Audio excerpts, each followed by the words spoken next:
Pemirsa, Wakil Presiden Republik Indonesia Gibran Rakabuming Raka hadiri Pekan Nasional Petani Nelayan di Gorontalo. Wapres didampingi Menteri Pertanian dan mengajak petani untuk swasembada pangan.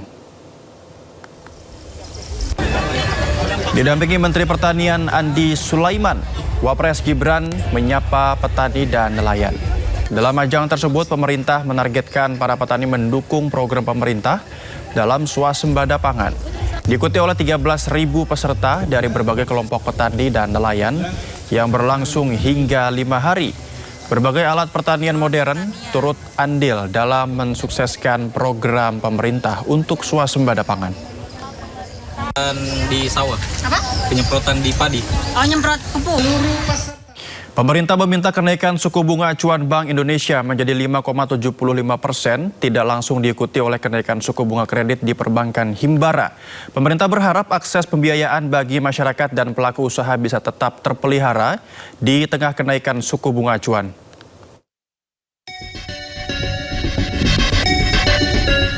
Pemerintah meminta kenaikan suku bunga acuan Bank Indonesia menjadi 5,75%, tidak langsung diikuti oleh kenaikan suku bunga kredit di perbankan Himbara.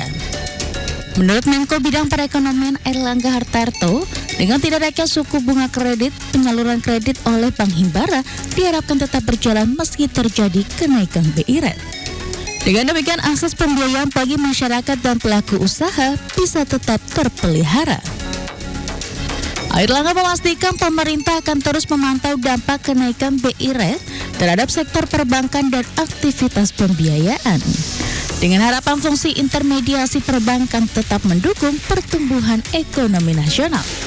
Ya, ini relaynya kan ada transmisi terkait kenaikan bunga kredit. Nah, diharapkan tentu Himbara tidak terlalu cepat juga untuk menaikkan. Ya. Seperti diketahui, Bank Indonesia kembali menaikkan suku bunga acuan sebesar 25 basis poin menjadi 5,75%. Kenaikan BI rate tersebut diputuskan dalam rapat Dewan Gubernur Bank Indonesia pada 18 hingga 19 Juni 2026.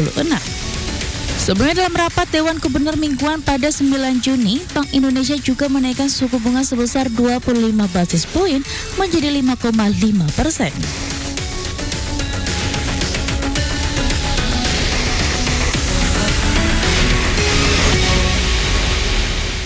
CEO Danantara Rosan Ruslani mengungkapkan Presiden Prabowo Subianto meminta Bank Himbara agar tidak hanya berorientasi pada keuntungan, namun juga mampu memberikan manfaat nyata bagi masyarakat dan mendukung pertumbuhan ekonomi nasional. Menurut Rosan, keberadaan 5 bank Himbara memiliki bobot yang sangat besar dalam perekonomian nasional dan diharapkan mampu menjadi pendorong pertumbuhan ekonomi, sekaligus mendukung pelaksanaan berbagai program pemerintah. Meski didorong untuk memperluas pembiayaan, Rosan mengungkapkan Presiden tetap mengingatkan agar seluruh kegiatan bisnis perbankan dijalankan secara profesional dengan mengedepankan prinsip kehati-hatian demi menjaga stabilitas sistem keuangan.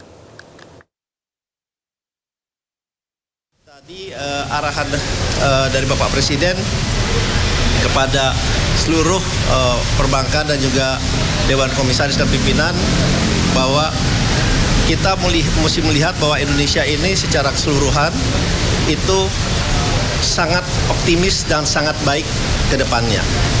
Nah, oleh sebab itu perbankan juga semata-mata tidak hanya mengejar dari segi laba, tetapi juga harus dirasakan kehadirannya ke masyarakat, ke rakyat dalam bentuk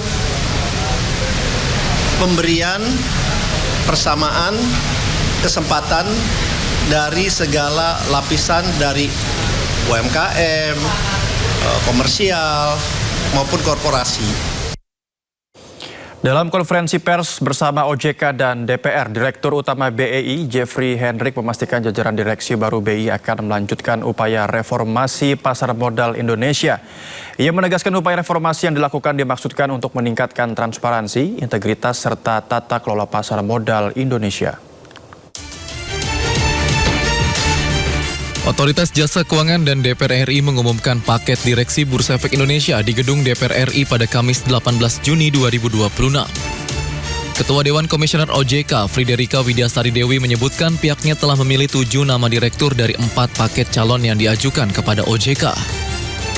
Dalam konferensi pers, Federica juga menyatakan bahwa masyarakat terus mengawasi keberlanjutan reformasi integritas di pasar modal yang telah digulirkan oleh OJK dan Bursa Efek Indonesia dalam beberapa bulan terakhir.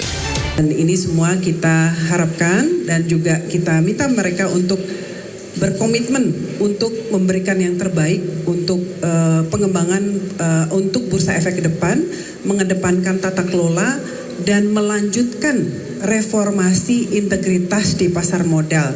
Karena semua akan melihat bagaimana keberlanjutan dari reformasi integritas yang kita lakukan. Sementara itu, Direktur Utama Bursa Efek Indonesia, Jeffrey Hendrik, menyatakan jajaran direksi baru Bursa Efek Indonesia akan melanjutkan upaya reformasi pasar modal guna meningkatkan transparansi, integritas, serta tata kelola di Bursa Efek Indonesia, serta terus melakukan pendalaman pasar. Ia menegaskan bahwa langkah ini akan membuka peluang Bursa Efek Indonesia menjadi bursa global yang setara dengan bursa-bursa di negara lain.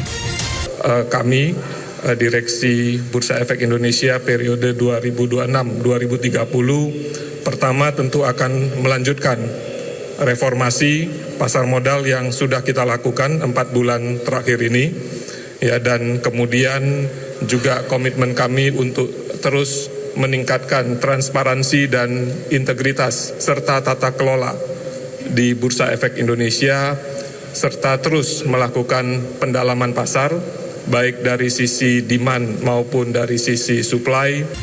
Dalam kesempatan yang sama, Wakil Ketua DPR RI Sufmi Dasko Ahmad menyatakan DPR RI telah berdiskusi dengan direksi baru Bursa Efek Indonesia dengan agenda utama terkait pembenahan tata kelola pasar modal Indonesia.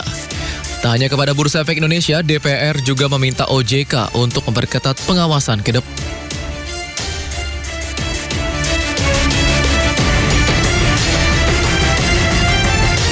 Amerika Serikat meraih poin penuh usai mengalahkan Australia dengan skor 2-0 pada laga kedua Grup D Piala Dunia 2026. Informasi lengkapnya usai jeda, tetap di Sindo Sore.